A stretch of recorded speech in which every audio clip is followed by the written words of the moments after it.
እናታችሁ በህይወት እስካለሽ ድረስ ጨቅጨቃምቱን ምንምቱን እግዚአብሔር ለእናንተ ኃይልና ጤና ስራ እንድትሰሩ ጤነኛ ሰው አድርጎ ከፈጠራችሁ እናቶቻችሁን ተንከባከቧቸው። ጌታ ምስክሬ አይኖ የእናት አመል አይመችም እድሜያቸው ሲሄድ ምናምን ግን አይምሰላችሁ። እግዚአብሔር ምስክሬ ነው።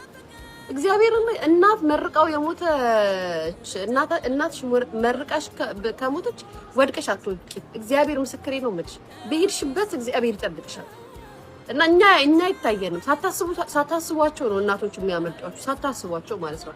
ወይ በዚህ አጋጣሚ ነፍስ ማሪያ የቲክቶከሯ እናት አርፈዋል። በጣም የሚያሳዝኑ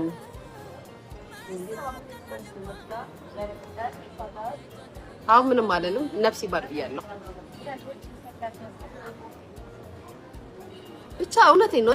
እኔ እግዚአብሔር አይሩን ነው ሁሌ ነው የምለው። እናት ያላችሁ ልጆች አልገባችሁ። ለዛ ነው ስላልገባችሁ ነው። ምን ችግር አለው? እዛ መታ ቁጭ ከምትል ዶላር ሰርታ ብር ትላክ ልጡርሽ ላዝናናሽ ብለሽ ሰው ሀገር ጠርተሻል። ስራ ስሪ፣ ዴኬር በሳት ጠብቂ ትላላችሁ አሉ ጋይስ። ልጅ መስጠብቃሉ። አረ እናንተ